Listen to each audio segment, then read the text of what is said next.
Hello everyone, आज हम लोग इस वीडियो में section 23 of Indian contract act पढ़ेंगे। Section 23 of Indian contract act बात करता है lawful object and lawful consideration की। इसके पहले हम लोगों ने दो एसेंशियल्स पूरे कर लिए हैं अपने वैलिड कॉन्ट्रैक्ट के।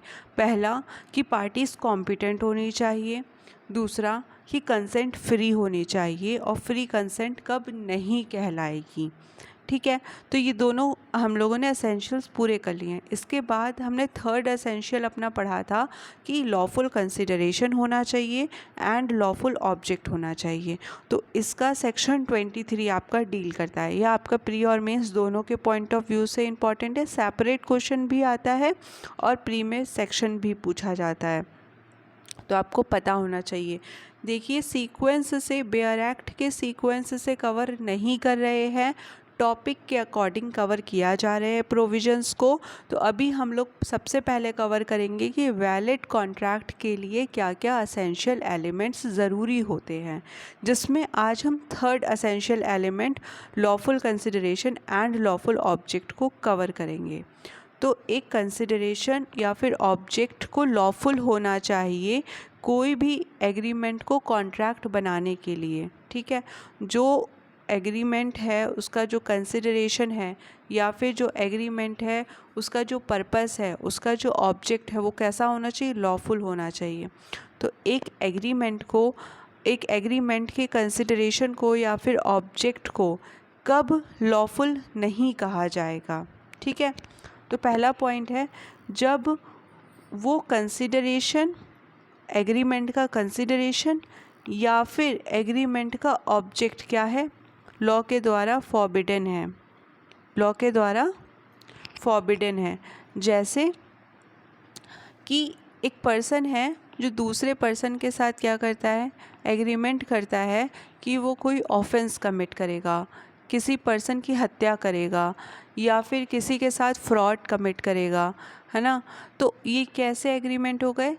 ये दोनों ही एक्ट, हत्या करना या फिर फ्रॉड करना, दोनों ही क्या है? लॉ के द्वारा मना किया गया है ना। तो ये कैसा हो गया? ये फॉरबिडन बाय लॉ हो गया। और जहाँ पर कंसिडरेशन या ऑब्जेक्ट एग्रीमेंट का फॉरबिडन बाय लॉ होता है वो लॉफुल नहीं होता है और वहाँ पर वैलिड एग्रीमेंट नहीं बन सकता है, वो एग्रीमेंट कभी भी कॉन्ट्रैक्ट नहीं बनेगा। सेकंड पॉइंट है जहाँ पर ऑब्जेक्ट, कॉन्ट्रैक्ट का ऑब्जेक्ट या फिर कॉन्ट्रैक्ट का कंसिडरेशन इस नेचर का है कि अगर उसे परमिट किया जाएगा, अगर उसको होने दिया जाएगा, तो वो लॉ के किसी प्रोविज़न का क्या कर देगा? डिफीट कर देगा, वायलेशन कर देगा।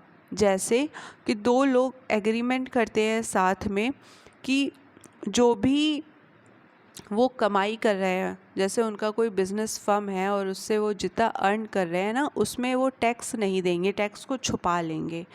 तो ये क्या है? अगर ये एग्रीमेंट हो जाता है तो ये क्या कर देगा? ये लॉ के प्रोविज़न का वायलेशन कर देगा, क्योंकि टैक्स तो सबको देना है। तो ऐसा एग्रीमेंट जो कि वायलेशन कर रहा है किसी लॉ का, वो क्या हो जाएगा? वो वैलिड एग्रीमेंट नहीं होगा, वो कंसिडरेशन, वो ऑब्जेक्ट अनलॉफुल होगा। थर्ड पॉइंट है कि जहाँ पे दो लोग आपस में एग्रीमेंट करते हैं कि वो फ्रॉड कमिट करेंगे। ठीक है, तो अब जहाँ पर वो लोग ऐसा एग्रीमेंट करें कि चलो हम दो मिलके ए और बी मिलके सी के साथ क्या करेंगे? फ्रॉड करेंगे और जो भी पैसा आएगा वो आपस में बांट लेंगे। तो ये क्या हो गया? ये एग्रीमेंट कैसा हो गया? ये फ्रॉडुलेंट हो गया। ठीक है, इसका ऑब्जेक्ट क्या है? इस व्यक्ति को फ्रॉड करने का ऑब्जेक्ट है इसका। तो ये क्या हो गया? ये अनलॉफुल हो गया। ये करार कभी भी संविदा नहीं बनेगा। ठीक, उसके बाद है कि अगर कोई ऐसा एग्रीमेंट किया जा रहा है जिसमें किसी पर्सन को या फिर किसी प्रॉपर्टी को क्या हो सकती है? इंजरी हो सकती है, तो वो भी क्या हो जाएगा? आपका अनलॉफुल हो जाएगा। या फिर कोई ऐसा एग्रीमेंट किया जा रहा है जो कि इमोरल है या फिर पब्लिक पॉलिसी के अगेंस्ट है। तो जिसको कोर्ट ने इमोरल माना है, जैसे एक व्यक्ति है जो क्या करता है, ए नाम का एक व्यक्ति है, वो अपनी डॉटर को बी को दे देता है, कॉन्क्यूबाइन की तरह दे देता है कि बी क्या कर सकता है, उसकी डॉटर को, ए की डॉटर को एज अ मिस्ट्रेस रख सकता है। तो ये क्या हो गया, ये इमोरल हो गया, ठीक है। और वैसे ही अगर दो लोग एग्रीमेंट करते हैं, एक लैंडलॉर्ड है, वो क्या करता है, उसको पता है कि वो घर जो अपना किराए पे देगा उसको एज अ ब्रॉथल की तरह यूज़ किया जाएगा, उसके बाद भी वो दे देता है, तो वो क्या हो जाएगा, वो पब्लिक पॉलिसी के अगेंस्ट हो जाएगा, है ना। तो ये एग्रीमेंट क्या हो गया, इस एग्रीमेंट में जो कंसिडरेशन है, जो ऑब्जेक्ट है, वो क्या हो गया, अनलॉफुल हो गया।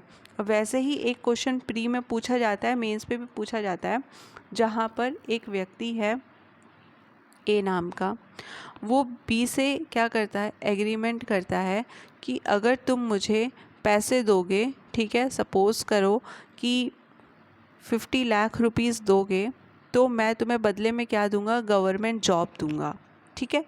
तो यहाँ पे क्या हो गया, अब ये क्या है, ये गवर्नमेंट जॉब का इसको एग्रीमेंट करता है कि तुम मुझे इतने पैसे दोगे, मैं तुम्हें गवर्नमेंट जॉब दूंगा। तो ये कंसिडरेशन कैसा है, ये कंसिडरेशन अनलॉफुल है। तो क्या ये करार कभी संविदा बनेगा, नहीं, ये करार कभी भी संविदा नहीं बनेगा। In each of these cases, ये सेक्शन 23 का ही पार्ट है ये। In each of these cases the consideration और object of an agreement is said to be unlawful every agreement of which the object और कंसिडरेशन इज़ अनलॉफुल, वो क्या है, वॉइड है।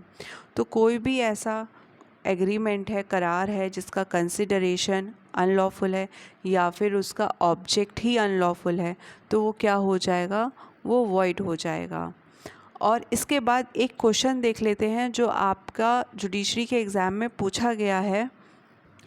तो आपका क्वेश्चन है ये, a promises to drop prosecution which he has instituted against B for robbery and B promises to restore the value of the taken, is this agreement valid? तो यहाँ पे पूछा जा रहा है कि ए जो है वो प्रॉमिस करता है बी से कि जो मैंने तुम्हारे खिलाफ़ केस किया है उसको मैं वापस ले लूँगा अगर जो तुमने रॉबरी में चीज़ चुराई है अगर वो तुम मुझको दे दोगे तो आपको बताना है कि जो ये एग्रीमेंट है ये वैलिड होगा या फिर नहीं होगा। तो इसको आप कमेंट सेक्शन में बताइएगा, ये आपके लिए होमवर्क है।